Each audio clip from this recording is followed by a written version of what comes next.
नमस्कार, मैं हूं निकिता और आप देख रहे हैं सत्यहिंदी.com। चलिए एक नजर डालते हैं अब तक की सुर्खियों पर। जहां देश में एक तरफ लोकसभा चुनाव जारी है तो वहीं इस बीच ईडी के अधिकारियों ने आज रांची में कई जगहों पर छापा मारा है। जांच एजेंसी को इस छापेमारी के दौरान करोड़ों रुपए का कैश बरामद करने की खबर सामने आ रही है। मीडिया रिपोर्ट्स के मुताबिक नोटों की गड्डियों के ढेर का एक वीडियो क्लिप भी सोशल मीडिया पर वायरल हो रहा है। कहा जा रहा है कि यह पैसा छापेमारी के दौरान बरामद किया गया। इस बात की भी चर्चा है कि यह रकम झारखंड सरकार के एक मंत्री के निजी सहायक के घरेलू नौकर के घर से बरामद की गई। नोटों की गिनती जारी है और समाचार एजेंसी ANI ने दावा किया है कि उनके सोर्स ने इस वीडियो की पुष्टि की है। रांची में ईडी की छापेमारी के दौरान बरामद हुए कैश को लेकर पूर्व मुख्यमंत्री और बीजेपी के प्रदेश अध्यक्ष बाबूलाल मरांडी ने राज्य के सत्तारूढ़ दलों को निशाने पर लिया है। उन्होंने कहा कि यह भ्रष्टाचार का जीवंत नमूना है। बीजेपी प्रदेश अध्यक्ष ने एक्स पर लिखा कि झारखंड सरकार के कांग्रेसी मंत्री आलमगीर आलम के निजी सचिव के नौकर के यहां से ईडी ने लगभग 25 करोड़ रुपए बरामद किए हैं। उन्होंने कहा कि 2 दिन पहले प्रधानमंत्री जी JMM कांग्रेस की जिस लूट मॉडल की बात कर रहे थे उसे इन रुपयों ने सत्यापित कर दिया है। जम्मू कश्मीर के पुंछ में हुए चरमपंथी हमले को लेकर विपक्ष लगातार केंद्र की भाजपा सरकार को घेर रहा है।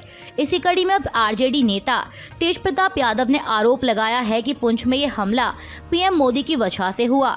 समाचार एजेंसी ANI से बात करते हुए उन्होंने कहा कि नौजवान शहीद हो जाते हैं, चुनाव आता है, इन्होंने लोगों को लड़वाने का काम किया है, हिंदू मुसलमान करवाने का काम किया है। RJD नेता ने पूछा कि ये जो शहीद हुए किसकी वजह से हुए? मोदी की वजह से शहीद हुए, पहले कहाँ कोई शहीद होता था। बीजेपी के लिए जोर शोर से चुनाव प्रचार कर रहे प्रधानमंत्री मोदी ने ओडिशा में एक चुनावी सभा को संबोधित करते हुए कहा कि भाजपा जो कहती है वह करके दिखाती है। यहां सरकार बनने के बाद हम पूरी शक्ति से हमारी सभी घोषणाओं पर अमल करेंगे। उन्होंने कहा कि ओडिशा में इस बार 2 यज्ञ एक साथ हो रहे हैं। एक यज्ञ देश में हिंदुस्तान में मजबूत सरकार बनाने के लिए और दूसरा यज्ञ ओडिशा में भाजपा के नेतृत्व वाली मजबूत राज्य सरकार बनाने का। प्रधानमंत्री ने आगे राज्य की मौजूदा BJD सरकार पर हमला बोलते हुए कहा कि 4 जून पर यहां की BJD सरकार की एक्सपायरी डेट लिखी हुई है। उन्होंने कहा कि आज 6 मई है और 6 जून को बीजेपी के मुख्यमंत्री पद का उम्मीदवार तय होगा। 10 जून को भुवनेश्वर में बीजेपी के मुख्यमंत्री का शपथ समारोह होगा। PM मोदी ने कहा कि मैं आज सबको भाजपा सरकार के मुख्यमंत्री के शपथ समारोह के लिए निमंत्रण देने आया हूं।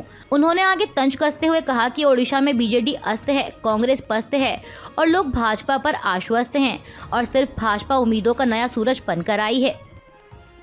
नीट का पेपर लीक होने को लेकर कांग्रेस महासचिव प्रियंका गांधी ने प्रधानमंत्री मोदी पर हमला बोला है। उन्होंने एक्स पर लिखा कि एक बार फिर से नीट का पेपर लीक होने की खबर आ रही है। देश के 24 लाख युवाओं के भविष्य के साथ फिर से खिलवाड़ हुआ है। पिछले 10 वर्षों से करोड़ों होनहार युवाओं के साथ चल रहा यह सिलसिला बंद होने का नाम नहीं ले रहा। उन्होंने पूछा कि क्या देश के प्रधानमंत्री इस पर कुछ कहेंगे? युवाओं को बहलाने के लिए संसद में पेपर लीक के खिलाफ कानून पास हुआ था, वह कानून कहाँ है, लागू क्यों नहीं होता? प्रियंका गांधी ने आगे कहा कि इसलिए बेरोजगारी और नौकरियों में भ्रष्टाचार इस चुनाव का सबसे बड़ा मुद्दा है। हमारे न्याय पत्र का संकल्प है कि पेपर लीक बंद होगा, भर्तियां कैलेंडर के हिसाब से निकलेंगी, खाली पद भरे जाएंगे, युवाओं के भविष्य के साथ ये खिलवाड़ बंद होगा और हम ये करके दिखाएंगे। दरअसल आपको बता दें कि देश भर में कल रविवार 5 मई को नीट की UG परीक्षा आयोजित की गई थी और इस दौरान सवाई माधोपुर के एक सेंटर से कुछ परीक्षार्थी प्रश्न पत्र लेकर जबरन बाहर निकल गए थे। हालांकि नेशनल टेस्टिंग एजेंसी ने कहा है कि पेपर लीक होने की खबरें गलत है। उत्तर प्रदेश की अमेठी और रायबरेली सीट के लिए कांग्रेस ने राजस्थान के पूर्व मुख्यमंत्री अशोक गहलोत और छत्तीसगढ़ के पूर्व मुख्यमंत्री भूपेश बघेल को पर्यवेक्षक नियुक्त किया है। बता दें कि रायबरेली लोकसभा सीट से कांग्रेस के पूर्व अध्यक्ष राहुल गांधी चुनाव लड़ रहे हैं, तो वहीं अमेठी से कांग्रेस ने गांधी परिवार के करीबी किशोरीलाल शर्मा को उम्मीदवार बनाया है। केंद्रीय मंत्री राजनाथ सिंह के POK का भारत में विलय होगा वाले बयान पर अब नेशनल कॉन्फ्रेंस के अध्यक्ष फारूक अब्दुल्ला ने भी प्रतिक्रिया दी है। उन्होंने कहा कि पाकिस्तान ने चूड़ियां नहीं पहन रखी और उसके पास भी परमाणु बम है जो हम पर गिरेंगे। फारूक अब्दुल्ला ने कहा कि अगर रक्षा मंत्री ऐसा कर रहे हैं तो ऐसा कीजिए, हम रोकने वाले कौन होते हैं, लेकिन याद रखें कि पाकिस्तान ने चूड़ियां नहीं पहनी हैं, उनके पास परमाणु बम है और फिर वो बम हमारे ऊपर गिरेंगे। महाराष्ट्र में लोकसभा चुनाव में बीजेपी के उम्मीदवार उज्ज्वल निकम पर विपक्षी पार्टी के नेता विजय वडेट्टीवार ने जो बयान दिया, अब उस पर जमकर विवाद हो रहा है। इस मामले पर प्रतिक्रिया देते हुए अब महाराष्ट्र के उप मुख्यमंत्री देवेंद्र फडणवीस ने भी विपक्ष को निशाने पर लिया है। दरअसल उज्ज्वल निकम 26/11 के आतंकवादी अजमल कसाब पर अपनी टिप्पणियों को लेकर सुर्खियों में रहे थे। 26/11 हमले के मामले में अभियोजक के तौर पर उज्ज्वल निकम की भूमिका को लेकर कांग्रेस नेता सुप्रिया श्रीनेत ने कहा कि बीजेपी ने ऐसे उम्मीदवार को चुना है जिसका 26/11 के आतंकवादी अजमल कसाब को जेल में बिरयानी परोसे जाने का झूठ अतीत में उजागर हो चुका है।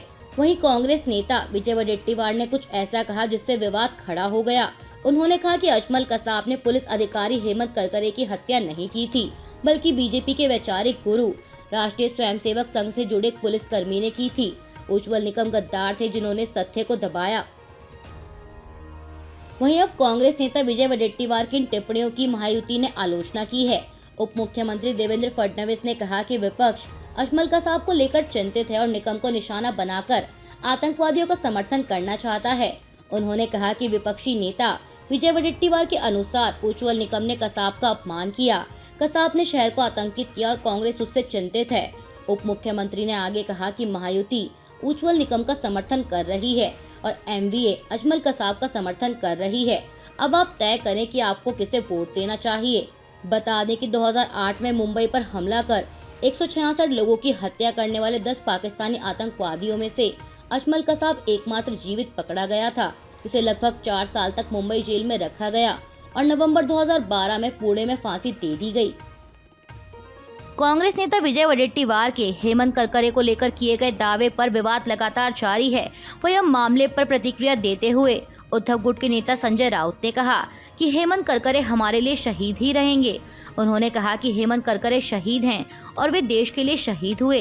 कसाब की गोली करकरे को लगी या नहीं, हमारा काम ये जानना नहीं है, लेकिन हेमंत करकरे बैटलफील्ड पर थे। सुप्रीम कोर्ट के एक वकील ने चुनाव आयोग को नोटिस भेजकर प्रधानमंत्री मोदी के खिलाफ तुरंत कार्रवाई करने की मांग की है।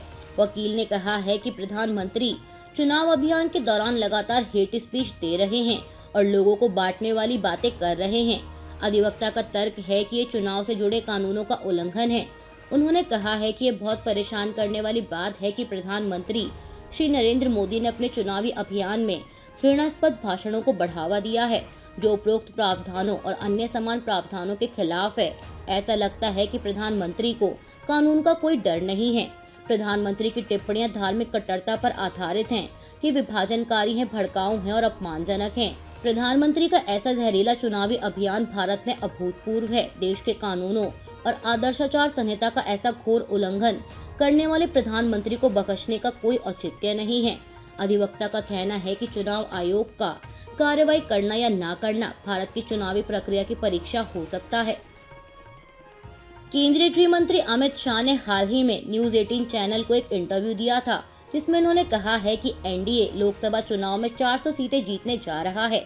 हालांकि इस इंटरव्यू के दौरान अमित शाह ने ये भी माना कि राजस्थान में पार्टी की 1-2 सीटें कम हो सकती हैं।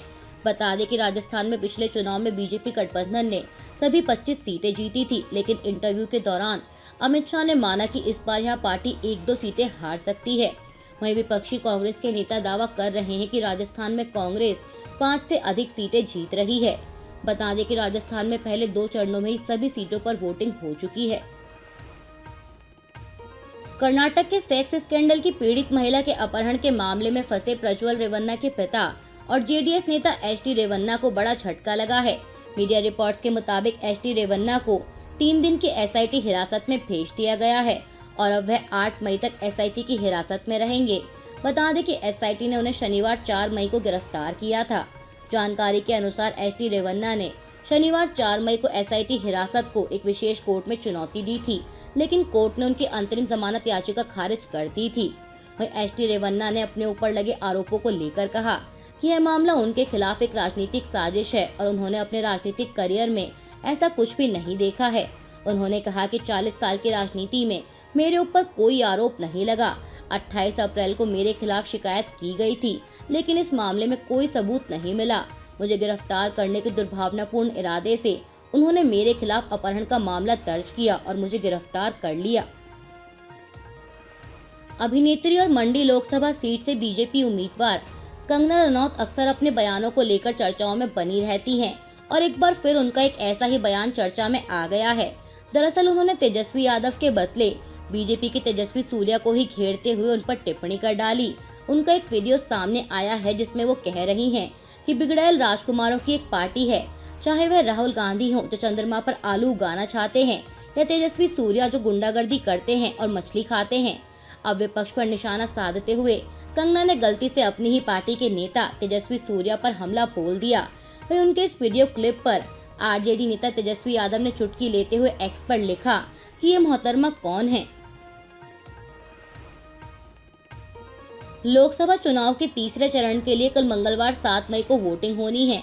ऐसे में तीसरे चरण के चुनाव प्रचार का शोर कल रविवार शाम 5 मई को थम गया है।